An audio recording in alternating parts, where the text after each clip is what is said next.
ನಮಸ್ತೆ ಎಲ್ರಿಗೂ. ಎಲ್ಲ ಹೇಗಿದ್ದೀರಾ? ಚೆನ್ನಾಗಿದ್ದೀರಾ ಅನ್ಕೋತೀನಿ. ನಾನು ಚೆನ್ನಾಗಿದ್ದೀನಿ. ನಾನು ನಿಮ್ಮ ವೀಣಾ ಸುರೇಶ್. ಎಲ್ಲರಿಗೂ ನನ್ನ ಕಾರ್ಯಕ್ರಮವಾದ ಕಥಾಸರಣಿ ರಾಗಸುದ್ದಿ ಜೊತೆ ಕಾರ್ಯಕ್ರಮಕ್ಕೆ ಆತ್ಮೀಯ ಸ್ವಾಗತ. ನನ್ನ ಕಥೆಯನ್ನು ನೋಡಿ ಕೇಳಿ ನನಗೆ ಸಪೋರ್ಟ್ ಮಾಡ್ತಾ ಇರೋರಿಗೆ ಎಲ್ರಿಗೂ ಹೃತ್ಪೂರ್ವಕ ಧನ್ಯವಾದಗಳು. ಹೀಗೆ ನಿಮ್ಮ ಸಪೋರ್ಟು ಸದಾ ನನ್ನ ಮೇಲೆ ಇರಲಿ ಅಂತ ಕೇಳ್ಕೊತೀನಿ. ಪ್ಲೀಸ್ ನೋಡ್ತಾ ಇರೋರು ಕೇಳ್ತಾ ಇರೋರು ಎಲ್ಲರೂ ತಪ್ಪದೆ ಸಬ್ಸ್ಕ್ರೈಬ್ ಮಾಡ್ಕೊಳ್ಳಿ. ಡಡ್ಡ ಎನ್ನುತ್ತಾ ಒಂದೇ ಸಮ ಓಡುತ್ತಿತ್ತು ಪುಟ್ಟ ನಾಟ್ಯ. ಜಾನಿ ಅಲಿಯಾಸ್ ಜನಾರ್ದನನ ಕೈಯಲ್ಲಿ ಊಟ ಮಾಡದೆ, ಎಂಥ ಮಾರೈತಿ ಚಿನ್ನುಮ ನೀನು, ನಿನ್ನ ಡಡ್ಡ ಬರ್ತಾ ಉಂಟು ಈಗ. ನೀನು ಜಾಣಮರಿ ಅಲ್ಲವಾ ಚಿನ್ನುಮ? ಊಟ ಮಾಡಿದರೆ ಉಂಟಲ್ಲ ನಿನ್ನ ಡಡ್ಡ ಇಷ್ಟು ದೊಡ್ಡ ಐಸ್ ಕ್ರೀಮ್ ಕೊಡುವುದುಂಟು, ನಿನಗೆ ಗೊತ್ತುಂಟಾ?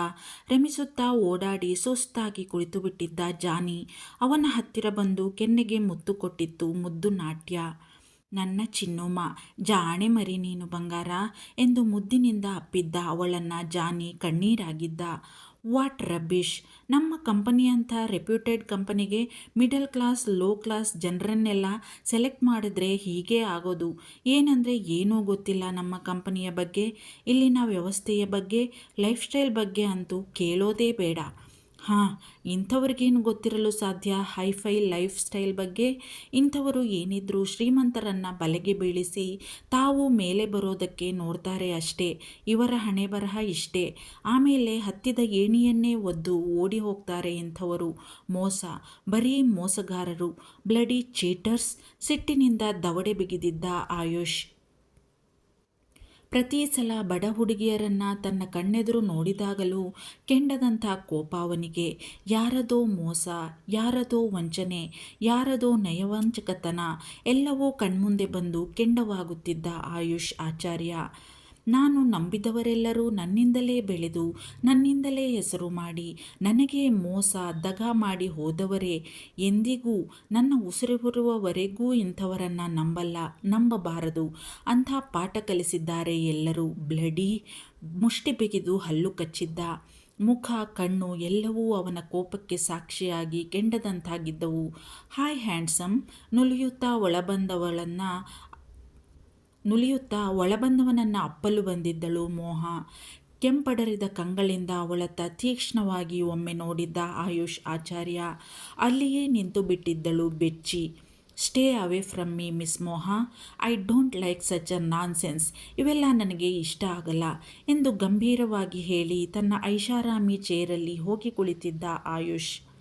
ಬೆವತಿದ್ದ ತನ್ನ ಮುಖವನ್ನು ಒರೆಸಿಕೊಂಡವಳು ತನ್ನ ಸ್ಥಳದಲ್ಲಿ ಕುಳಿತಳು. Okay, what's your problem? ಏನೋ ಹೇಳ್ತಾ ಇದ್ರಲ್ಲ ಆಗಲೇ ಫೋನಲ್ಲಿ. ನೀವು ಬಂದಾಗ ಯಾರೂ ವೆಲ್ಕಮ್ ಮಾಡೋಕೆ ಇರಲಿಲ್ಲ, ಅದೇನೋ ಹೊಸ ವರ್ಕರ್ ಅಂತ ಏನೋ ಹೇಳಿದ್ರಲ್ಲ. Exactly what is the issue? ಕಾಲ ಮೇಲೆ ಕಾಲು ಹಾಕಿ ಹಿಂದಕ್ಕೆ ಆತು ಒಂದು ಕೈಯನ್ನು ಗಡ್ಡದ ಕೆಳಗೆ ಇಟ್ಟು ಗಂಭೀರವಾಗಿ ಕೇಳಿದ್ದ ಆಯುಷ್.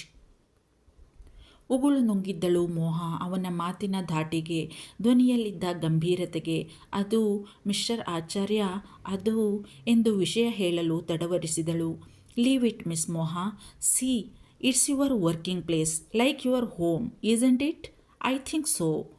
ಹಾಗಿದ್ಮೇಲೆ ನಿಮ್ಮನ್ನು ಪ್ರತಿ ಸಲ ನಿಮ್ಮದೇ ಮನೆಗೆ ವೆಲ್ಕಮ್ ಮಾಡೋಕ್ಕೆ ಒಬ್ಬರು ಬರಬೇಕಾ? ಅವಶ್ಯಕತೆ ಇದೆಯಾ? ಇಲ್ಲ ತಾನೇ? ಇಲ್ಲಿ ಎಲ್ಲರಿಗೂ ಅವರವರದೇ ಆದ ಕೆಲಸ ಇರುತ್ತೆ. ಅವರು ಅವರ ಕೆಲಸದಲ್ಲಿ ಬ್ಯುಸಿ ಇರ್ತಾರೆ. ನೀವು ನಮ್ಮ ಕಂಪನಿಯ ಮೇನ್ ಮಾಡೆಲ್ ಇರಬಹುದು, ಆದರೆ ನಮಗೆ ಎಲ್ಲರೂ ಒಂದೇ. ಇವರು ಹೆಚ್ಚು ಇವರು ಕಮ್ಮಿ ಅಂತಿಲ್ಲ. ಒಂದು ಕಂಪನಿಯ ಯಶಸ್ಸಿಗೆ ಒಬ್ಬ ಕಸಗುಡಿಸುವವನಿಂದ ಹಿಡಿದು ಒಬ್ಬ CEO ಎಲ್ಲರೂ ಇಂಪಾರ್ಟೆಂಟೇ ನನ್ನ ಪ್ರಕಾರ. ಅವರಿಗೆ ಅವರದೇ ಆದ ವ್ಯಾಲ್ಯೂ ಇರುತ್ತೆ. ಸೊ ಪ್ಲೀಸ್ ಇಂಥ ಎಕ್ಸ್ಪೆಕ್ಟೇಷನ್ಸ್ ಬೇಡ. I think you understand my point ಎಂದು ಸ್ಪಷ್ಟವಾಗಿ ಹೇಳಿದ್ದ ಶರಶ್ಚಂದ್ರ ಅವಳ ಮುಖಕ್ಕೆ ಹೊಡೆದ ಹಾಗೆ. ಒಂದೇ ಒಂದು ಮಾತಿಲ್ಲದೆ ಕುಳಿತಿದ್ದಳು ಮೋಹ. ಇನ್ನು new employee matter, that's not your business. ನಾನು ನನ್ನ ಸೆಲೆಕ್ಷನ್ ಟೀಮ್ಗೆ ಫುಲ್ ಫ್ರೀಡಮ್ ಕೊಟ್ಟಿದ್ದೀನಿ. ಸೆಲೆಕ್ಷನ್ ವಿಷಯದಲ್ಲಿ ನಾನು ಕೂಡ ಅದರಲ್ಲಿ ತಲೆ ಹಾಕಲ್ಲ. ಈಸ್ ಇಟ್ ಕ್ಲಿಯರ್ ಮಿಸ್ ಮೋಹ? ಕೇಳಿದ್ದ ಆಯುಷ್. ಎಸ್ ಮಿಸ್ಟರ್ ಆಚಾರ್ಯ, ನೋ ಇಶ್ಯೂ ಎಂದಿದ್ದಳು ಸ್ವತ ಧ್ವನಿಯಲ್ಲಿ. Very good. ಇನ್ನು ಮೇನ್ ಮ್ಯಾಟರ್ಗೆ ಬರೋಣ. ನಾಡಿದ್ದೇ ಇದೆ ಅಲ್ವಾ ನಮ್ಮ ಇವೆಂಟ್ ಹೈದರಾಬಾದಿನಲ್ಲಿ. ನಿಮ್ಮ ಔಟ್ಫಿಟ್ ಮಿಸ್ ರೀನಾ ರೆಡಿ ಮಾಡ್ತಾ ಇರೋದಲ್ಲ, ನೀವು ಒಂದು ಸಲ ಅವರನ್ನು ವಿಚಾರಿಸಿ ಡ್ರೆಸ್ ಟ್ರಯಲ್ ನೋಡಿ. ಹಾಗೆ ನಿಮ್ಮ ಕೋ ಮಾಡೆಲ್ಗಳನ್ನು ಕೂಡ ಕರೆಸಿ ಒಂದು ಸಲ ಎಲ್ಲರೂ ಪ್ರಾಕ್ಟೀಸ್ ಮಾಡಿ. ಏನೂ ಲೋಪದೋಷ ಆಗಬಾರದು. ಇದು ನಮ್ಮ ಕಂಪನಿಯ ರೆಪ್ಯುಟೇಷನ್ ಪ್ರಶ್ನೆ. ನಮ್ಮ ಕಾಂಪಿಟೇಟರ್ಸ್ ಆಗಿ ಬರ್ತಾ ಇರೋ ಕಂಪನಿ ಯಾವುದು ಗೊತ್ತಲ್ಲ? ಪ್ರತಾಪ್ ಫ್ಯಾಷನ್ಸ್. ಪ್ರಥಮ್ ಬಗ್ಗೆ ಗೊತ್ತಲ್ಲ ನಿಮಗೆ? He is my all time competitor. That's why I am telling. No mistakes. I don't like any nuisance, you know that ಎಂದು ಮಾತು ನಿಲ್ಲಿಸಿದ್ದ ಆಯುಷ್ ಆಚಾರ್ಯ. ತನ್ನ ಮಾತು ಮುಗಿಯಿತು, ನೀನಿನ್ನು ಹೊರಡಬಹುದು ಎಂಬಂತೆ ಕಣ್ಣು ಮುಚ್ಚಿ ಕುಳಿತು ಬಿಟ್ಟಿದ್ದ. ಅವನು ಹಾಗೆಯೇ ತನ್ನ ಮಾತನ್ನು ಸ್ಪಷ್ಟವಾಗಿ ಅಷ್ಟೇ ದೃಢವಾಗಿ ಹೇಳಿದ ಮೇಲೆ ಒಂದು ಮಾತನ್ನೂ ಹೆಚ್ಚು ಆಡುವವನಲ್ಲ. ಅವನ ಸ್ವಭಾವದ ಅರಿವಿದ್ದವಳು ಕುಳಿತಲ್ಲಿಂದ ಎದ್ದಿದ್ದಳು ಮೋಹ. Take your tea Reena madam ಎಂದು ತಾನು ತಂದಿದ್ದ ಟೀ ಕಪ್ ಕೊಟ್ಟಿದ್ದಳು ಕುಂಕುಮ. ನೀ ಕರ್ಮಂ, ಆರಿಪೋಯಿನ ಟೀ ತಾಗು ಇಪ್ಪಡು. ನಿನ್ನ ಕರ್ಮ, ತಣ್ಣಗಾಗಿರೋ ಟೀ ಕುಡಿ ಈಗ. ಇನ್ನೇನು ಮತ್ತೆ ಅಲ್ಲಿಂದ ಇಲ್ಲಿ ಗಂಟ ನಡ್ಕೊಂಡು ಬರೋ ತನಕ ಬಿಸಿ ಇರುತ್ತಾ ಟೀ? ತಲೆ ಬ್ಯಾಡ್ವಾ ಈ ಮೇಡಮ್ಗೆ, ಕುಡಿಯಲಿ ಈಗ, ನಂಗೇನು ಎಂದುಕೊಂಡಳು ಮನದಲ್ಲಿಯೇ. ರೀನಾಗೂ ಇದು ತಿಳಿದ ಸಂಗತಿಯೇ.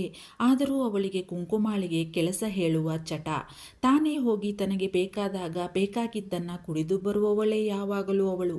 ಇಂದು ಅವಳಿಗೆ ಕೆಲಸ ಕೊಟ್ಟು ಮಜಾ ನೋಡಬೇಕಿತ್ತಲ್ಲ ಅವಳು. Where is sugar? ನನಗೆ ಶುಗರ್ ಬಂದಿಲ್ಲ ಇನ್ನ, ವ್ಯಂಗ್ಯವಾಗಿ ಕೇಳಿದ್ದಳು ರೀನಾ. దీనికి ఏమీ తక్కువ లేదు, ಇದಕ್ಕೇನೂ ಕಡಿಮೆ ಇಲ್ಲ. ಈ ತಣಿದು ಕಲಗಚ್ಚಾಗಿರೋ ಟೀಗೆ ಶುಗರ್ ಬೇರೆ ಬೇಕಂತೆ ಈ ಅಮ್ಮಂಗೆ. ನನಗೆ ಗೊತ್ತಿಲ್ವಾ ಇವರ ನಕರಗಳು? ಅದಕ್ಕೆಯ ಅದೆಂಥದೋ ಕ್ಯೂಬ್ ಇತ್ತಲ್ಲ, ಎತ್ತಾಕ ಬಂದಿದ್ದೀನಿ, ಹಾಕೊಂಡು ಕುಡೀಲಿ, ನನಗೇನು ಕಲ್ಗಚ್ಚ ಎಂದುಕೊಂಡವಳು. ಐ ನೋ ಮೇಡಮ್, ಇಷ್ಟು ಬೇಗ ನಿಮಗೆ ಶುಗರ್ ಬಂದಿರಲಿಕ್ಕಿಲ್ಲ ಬಿಡಿ. ಟೇಕ್ ದಿಸ್ ಮ್ಯಾಮ್ ಎಂದು ಒಂದು ಟಿಶ್ಯೂ ಪೇಪರಲ್ಲಿ ತಾನು ತಂದಿದ್ದ ಶುಗರ್ ಕ್ಯೂಬ್ ಕೊಟ್ಟಿದ್ದಳು. ಮುಖಭಂಗವಾದಂತಾಗಿ ಇಷ್ಟ ಇಲ್ಲದಿದ್ದರೂ ಕ್ಯೂಬ್ ಹಾಕಿಕೊಂಡು ಕುಡಿದಿದ್ದಳು ಅವಳು ತಂದಿದ್ದ ಟೀಯನ್ನು ಅನಿವಾರ್ಯವಾಗಿ. ಹೇ ಮೈ ಡಿಯರ್ ಬ್ಯೂಟಿಫುಲ್ ಎನ್ನುತ್ತಾ ತನ್ನ ಹೈ ಹೀಲ್ ಕಟಕಟಿಸುತ್ತಾ ಬೆಕ್ಕಿನ ನಡಿಗೆಯಲ್ಲಿ ಬಂದು ರೀನಾಳನ್ನು ಅಪ್ಪಿದ್ದಳು ಮೋಹ ಎಂಬ ಬೆಡಗಿನ ವಯ್ಯಾರಿ. ವಿದೇಶಿ ಸೆಂಟಿನ ಘಮ ಕೋಣೆಯನ್ನೆಲ್ಲ ಆವರಿಸಿತ್ತು ಅವಳ ಆಗಮನದಿಂದ. Hi darling, how are you? ಯಾವಾಗ ಬಂದಿದ್ದು? Nice to see you. ಇರುವ 34 ಹಲ್ಲುಗಳನ್ನೂ ತೋರಿಸಿ ನಕ್ಕಿದ್ದಳು ರೀನಾ ಅವಳನ್ನು ಕಂಡು. ನಾಟಕದ ನಗುವಾದರೂ ಸಹ ಮೋಹಾಳನ್ನು ಕಂಡರೆ ಎಲ್ಲರಿಗೂ ಅಷ್ಟಕ್ಕಷ್ಟೇ. ನಕ್ಷತ್ರ ಫ್ಯಾಷನ್ಸಲ್ಲಿ ರೀನಾ ಮೋಹ ಇಬ್ಬರನ್ನೂ ನೋಡುತ್ತಾ ಬೆರಗಾಗಿ ಬಿಟ್ಟಿದ್ದಳು ಕುಂಕುಮ. ಈ ಫ್ಯಾಷನ್ ಲೋಕದಲ್ಲಿ ಎಲ್ಲವೂ ನಾಟಕವೇ, ನಗು ಕೂಡ. ಮುಖ ನೋಡಿ ಮಣೆ ಹಾಕುವವರೇ ಹೆಚ್ಚು ಈ ಮಿನುಗುವ ನಕ್ಷತ್ರದಂಥ ಲೋಕದಲ್ಲಿ. ಅವರ ದಿರಿಸು, ಮೇಕಪ್, ಆ್ಯಟಿಟ್ಯೂಡ್ ಎಲ್ಲವೂ ಬಹಳ ಮುಖ್ಯ ಇಲ್ಲಿ. ಬದುಕಬೇಕೆಂದರೆ ಮಂದ ಹೇಳಿದ ಹಾಗೆ ಎಂದುಕೊಂಡಳು ಹುಡುಗಿ. ತನ್ನನ್ನು ನೋಡಿದಾಗ ಇವರಿಬ್ಬರೂ ತೋರಿದ ನಿರ್ಲಕ್ಷ್ಯಕ್ಕೂ ಈಗ ಇವರಿಬ್ಬರೂ ಒಬ್ಬರಿಗೊಬ್ಬರು ತೋರಿಕೊಳ್ಳುತ್ತಿರುವ ಆದರಕ್ಕೂ ತಾಳೆ ಹಾಕಿ ನೋಡಿದ್ದಳು ಅವಳು. ಹಾಂ, ನಿಜಮೇ, ಪ್ರಪಂಚವೇ ಅಂತೆ ಕದಾ.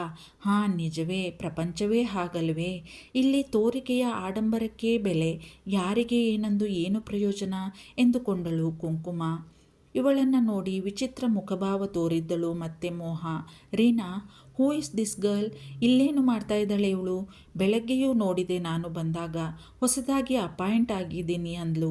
ಬಟ್ ಇವಳು, ಇಂಥವರೆಲ್ಲ ಈ ಕಂಪನಿಯಲ್ಲಿ, ಅದು ಈ ಸೆಕ್ಷನ್ನಲ್ಲಿ ಅಪಾಯಿಂಟ್ ಆಗಿದ್ದಾರಾ? I can't believe. ಕಣ್ಣು ತೇಲಿಸಿದ್ದಳು ಮೋಹ. ಸಿಟ್ಟು ಬಂದರೂ ಹಲ್ಲು ಕಚ್ಚಿ ಸಹಿಸಿದಳು ಕುಂಕುಮ. ಇಂಥವೆಲ್ಲ ಅವಳಿಗೆ ಮಾಮೂಲೇ. ಆದರೂ ಪದೇ ಪದೇ ಇಂತಹ ಅವಮಾನವನ್ನು ಸಹಿಸುವುದು ಅವಳಿಗೂ ಸಹ್ಯವಲ್ಲ. ಆದರೆ ಇದು ಇನ್ನೂ ಹೊಸ ಕೆಲಸ. ತಾಳ್ಮೆ ಬಹಳ ಮುಖ್ಯ. ಕಾಮ್ ಡೌನ್ ಕುಂಕುಮ್ ಎಂದು ತನಗೆ ತಾನೇ ಸಮಾಧಾನ ಮಾಡಿಕೊಂಡಿದ್ದಳು ಹುಡುಗಿ. ರೀನಾಗೂ ಅದೇ ತಾನೇ ಬೇಕಾಗಿರುವುದು. ಅವಳತ್ತ ನೋಡಿ ವ್ಯಂಗ್ಯವಾಗಿ ನಕ್ಕಿದ್ದಳು. ಇವಳು ನನಗೆ ಅಸಿಸ್ಟೆಂಟ್ ಆಗಿ ಅಪಾಯಿಂಟ್ ಆಗಿದ್ದಾಳೆ ಮೋಹ. ಅದೇನು ಅಂತ ಅಸಿಸ್ಟ್ ಮಾಡ್ತಾಳೋ ಕಾಣೆ. ಒಂದು ಫ್ಯಾಷನ್ ಸೆನ್ಸ್ ಇಲ್ಲ, ಮೇಕಪ್ ಸೆನ್ಸ್ ಇಲ್ಲ. I don't understand. ಅದು ಹೇಗೆ ಅಪಾಯಿಂಟ್ ಮಾಡಿದಾರೋ ಎಂದಿದ್ದಳು ಮೂತಿ ತಿರುವಿ.